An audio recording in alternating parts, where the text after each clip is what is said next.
Hello, this is Mr. Bacon Bits, and after almost 6 years, welcome back to Zelda Breath of the Wild.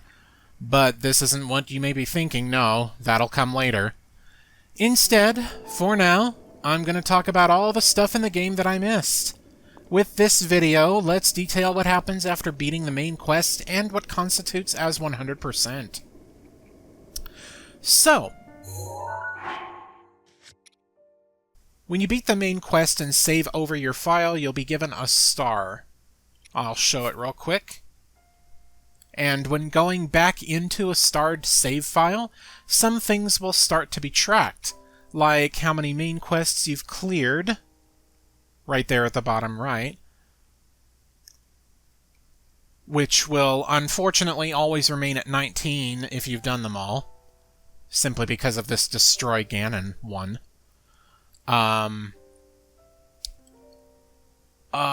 Also, how many shrine quests you've cleared out of a possible 42, and how many side quests you've cleared out of a possible 90.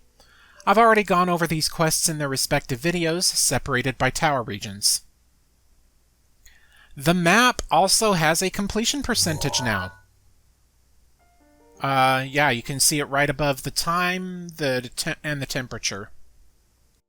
What counts toward map completion percentage is anything that creates an icon on the map, such as shrines and towers, divine beasts, towns, stables, Korok seeds, etc.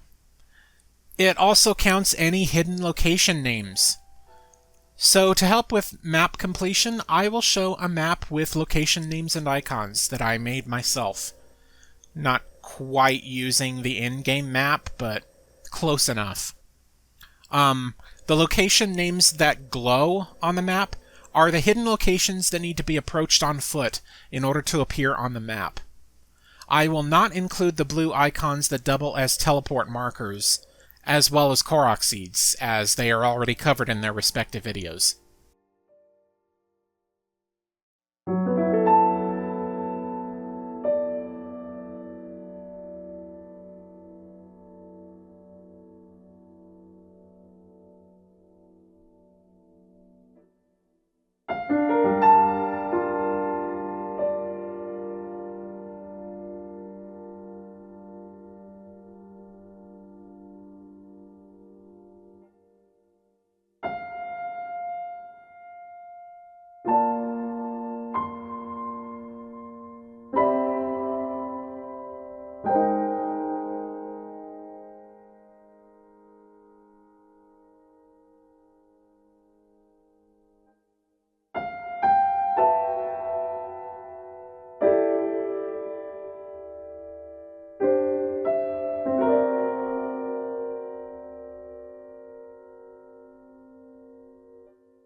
After all of that, there's still a few more things that can count as completion. First is the Hyrule Compendium, found right here. I briefly touched upon it before in a main quest video, I believe, but with the Compendium you can use the camera to take pictures of all kinds of subjects, such as wildlife, enemies, weaponry, food, materials, all that kind of stuff. New subjects automatically get added, and each entry has their own descriptors, so it's pretty nice. You get a reward for filling out the whole thing, but what happens if you miss any pictures from, like, one-time event bosses or something? Well, in the Hateno Research Lab, which is... Let me get to it. Right here. In the Hateno Research Lab, you can buy pictures with rupees from Pura's assistant over here to help fill in the compendium. I'll do this right here. So I'm missing like 20 fauna pictures and 4 enemy pictures. I'll go ahead and buy all of these. Yes. It's kind of a money sink, but... I mean... This is kind of why I don't feel like doing a video on the Hyrule Compendium, since you can just buy these. And rupees are very plentiful. So yeah. Only 2,000 rupees for all of those. So, pretty nice. That should mean that the Hyrule Compendium is completed. I don't have any more. Yep. Link, my goodness, have you really collected every picture? Incredible! I never dreamed that I might someday see a complete collection.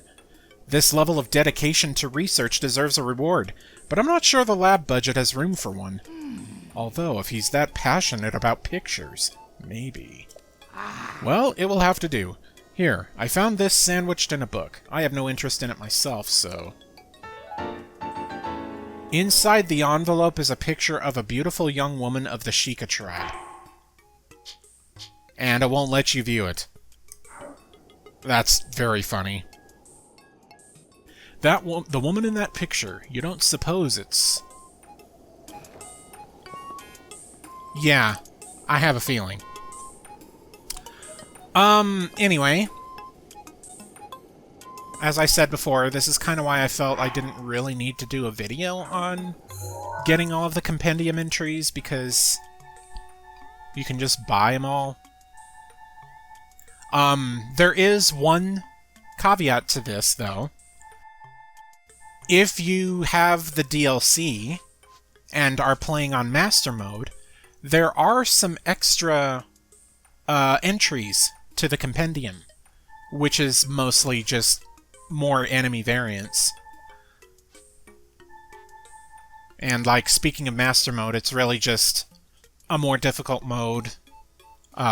Enemies get gold variations now. There's, like, one more Lionel that's found on the Great Plateau. And, enemies have, like, regenerating HP. I tried it. It's actually not as hard as I thought it would be. It's just enemies are very beefy. And it's probably easier to just avoid most enemies. Which, you know, kind of makes sense. But, anyway, moving on to the next subject. And another aspect of completion is getting all the armor gear and upgrading the ones that can be upgraded. A few out-of-the-way places where you can get armor can be at the Akalatech lab here, the Gerudo Jewelry Shop down over at the Gerudo Town here, and Kilton. Kilton is a rather strange merchant who travels in a floating shop, landing near many of the towns only at night. And Terry Town is one such. He can be found underneath the bridge here. So let's go ahead and talk to him.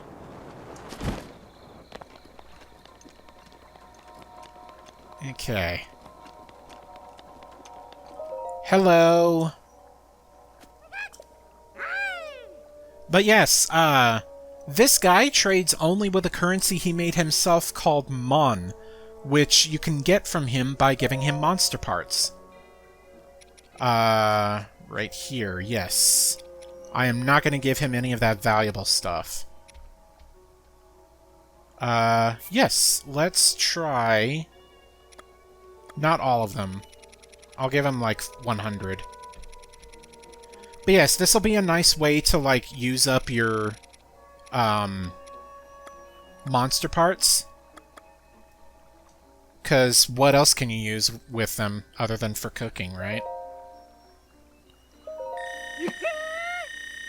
And yes, you can see my Mon up there, nearly 1,000. But what does he actually offer? Well, he has several things for sale, such as monster extract, weird weapons like a wooden mop and spring-loaded hammer. This one does like no damage, but it launches enemies super far, which is kind of funny. And also exclusive armor pieces for you and your horse. Yeah. There is one other thing that Kilton can do for you, though, which is monster hunting. More specifically, the big guys like Hinoxes, Moldugas, and Taluses.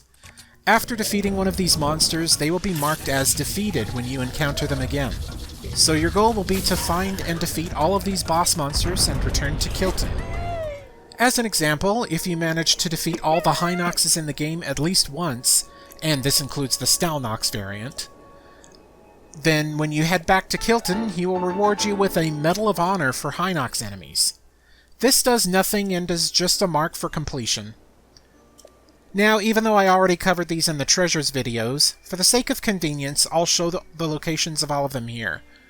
I will also include Lynels as well, even though the game doesn't count them as bosses.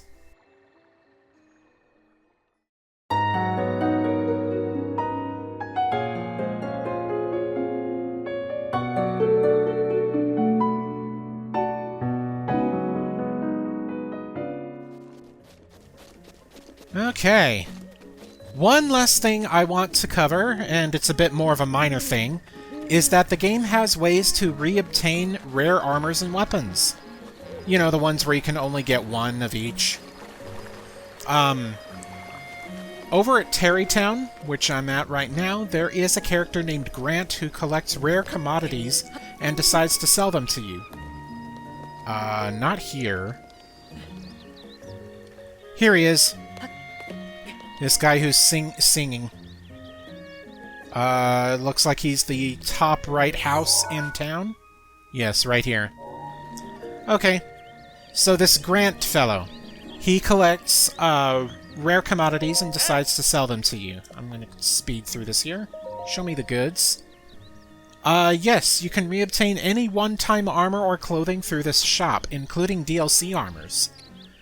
The Hylian shield is also available to buy. Makes sense since the Hylian shield is normally one of a kind. I don't think it's here because you can only have one Hylian shield at a time. And, well, I'm currently wearing it. As for weapons, well, the only ones I could possibly be talking about in regards to being unique are the champion weapons. If you have decided to use them to the point of breaking, there is a way to get them back. Now, considering this is a post-game video, you likely don't need to worry about this first criteria, but you need to have beaten the respective divine beasts for each champion weapon. Which means you had to have gotten the weapon in the first place. And you also need to not have them anymore. Like, you either lost them or you broke them. That is also a thing. So with that out of the way... Alright. Rivali's weapon, the Great Eagle Bow, can be remade by talking to Hearth at Rito Village, right behind me. He will require a diamond, 5 bundles of wood, and a swallow bow to make this. Thankfully, the swallow bow will be on the table next to him, so you don't even need to look very far. Urbosa's Scimitar of the Seven can be remade by talking to Bularia next to the throne and giving her a diamond, 5 pieces of flint, and a Gerudo Scimitar. The weapon can be found somewhere near the entrance of Gerudo Town. Maybe take a left. Meanwhile, Bularia can also remake Urbosa's Daybreaker Shield with a diamond, 5 pieces of flint, and a Gerudo Shield, which can be found on top of a rock pillar just east of Dakota Shrine, north of town. There are 2 different but similar tridents that can be reforged at Zoro's domain. Dento the blacksmith is found back behind Marot Mart, right over there, next to the Goron, and can reforge either the ceremonial trident or the light scale trident. They both look the exact same, but the ceremonial trident is less durable and less powerful. The ceremonial trident needs a Zora spear and 5 flint, while Mipha's original light scale trident also needs a diamond. The Zora spear can be found underneath the stairs leading to King Dorphan's throne room, and the Zora hammering at a pole can give diamonds for 10 luminous stones. Finally, Daruk's Boulder Breaker can be reforged by Rohan at Goron City, requiring a Cobble Crusher, 5 flint, and a diamond. The Cobble Crusher can be found in town leaning against the outside of a house. With that, that's about it. So you can freely use them without worrying about losing them forever. But considering how valuable diamonds are in the first place, for selling and armor upgrading, do you even really want to? I end up just hanging them up at Link's house, honestly. At any rate, that's it for that.